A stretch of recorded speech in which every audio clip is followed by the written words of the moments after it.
If you don't love your work, you're never going to be great at it.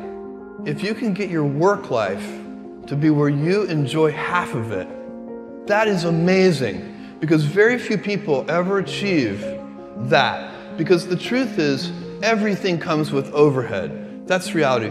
Everything comes with pieces that you don't like. Every job comes with pieces you don't like. And we need to say, that's part of it. You have to figure out how to set up your life in such a way that you can minimize the things. And I find people don't dislike hard work.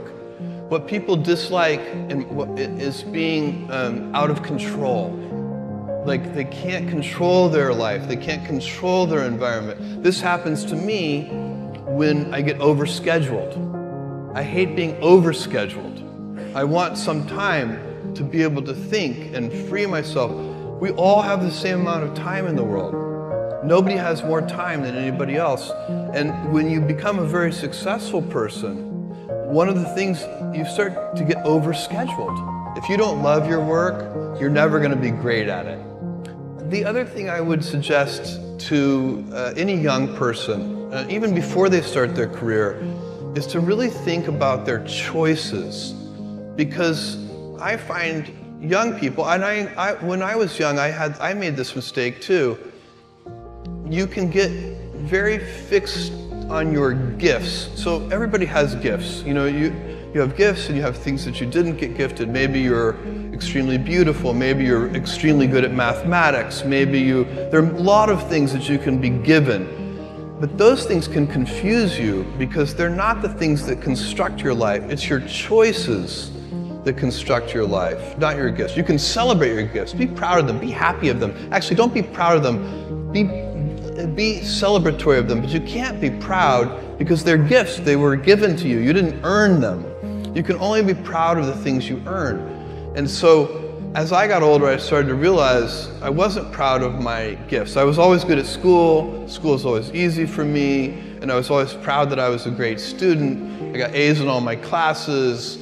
I was good at math, all of that. And I thought that's who I was. But it's not true.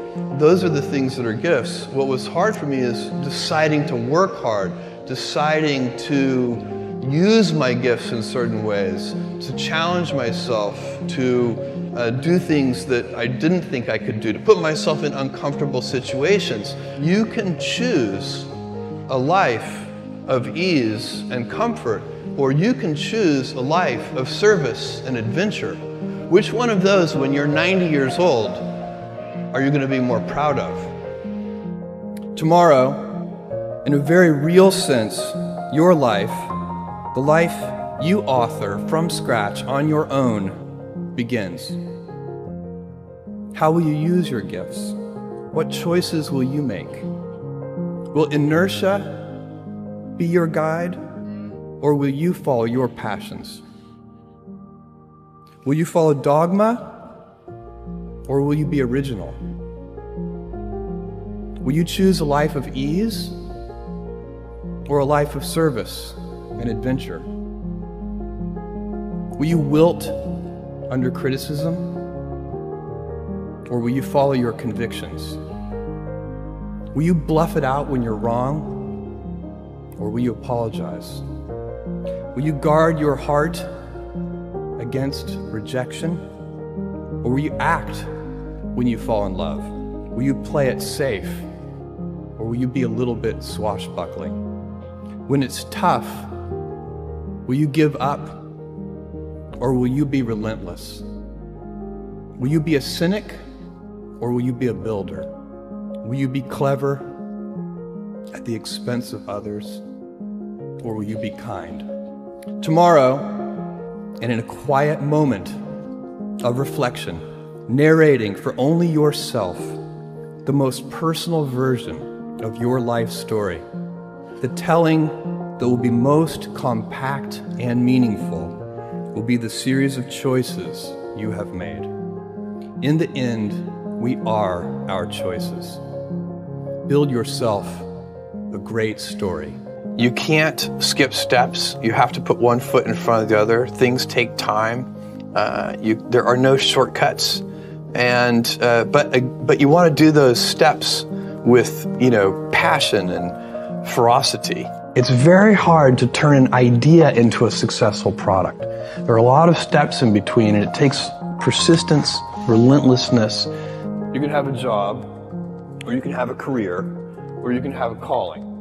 And if you can somehow figure out how to have a calling, you have hit the jackpot, because that's the big deal.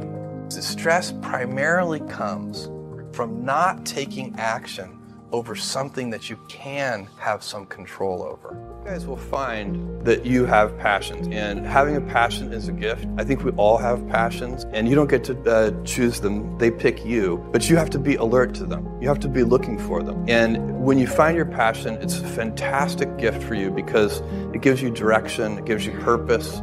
You can have a job, or you can have a career, or you can have a calling. And the best thing is to have a calling. And if you find your passion, you'll have that, and all your work won't feel like work to you.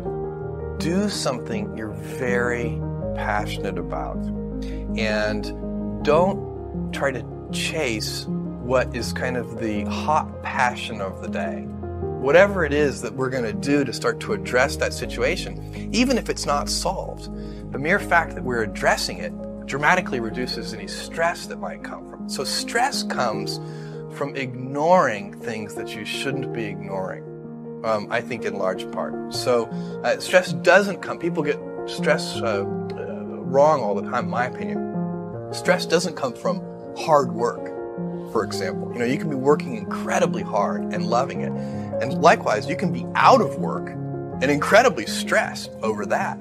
No matter how good we are, we can still be better. You can always be better. Customers have a divine discontent, and they teach you if you listen to customers.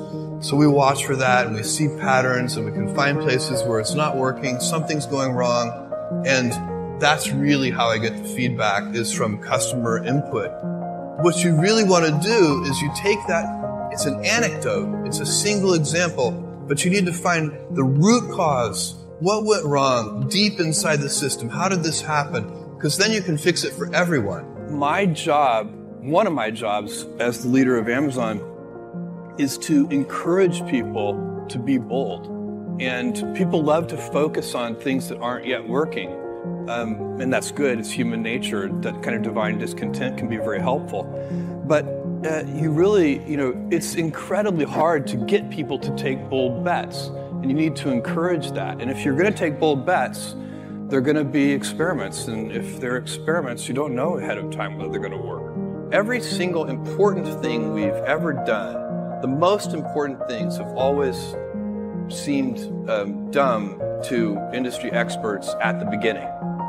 So you have to get really good results. You have to defy conventional wisdom. And the problem, of course, is that conventional wisdom is usually correct. Experiments are, by their very nature, prone to failure, but a few big successes compensate for dozens and dozens of things that didn't work.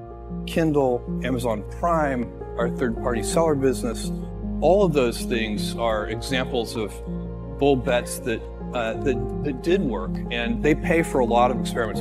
I've made billions of dollars of failures at Amazon.com. Literally, billions of dollars of failures. You don't just fix the symptom, you have to fix the root cause. And that's been the secret to our operational success for 20 years. There are a lot of things that are a waste of time. When you think about your life, I often tell people that I work with, if you can get, because people have very high standards for how they want their work life to be. And I said, look, if you can get your work life to be where you enjoy half of it, that is amazing, because very few people ever achieve that. Because the truth is, everything comes with overhead. That's reality.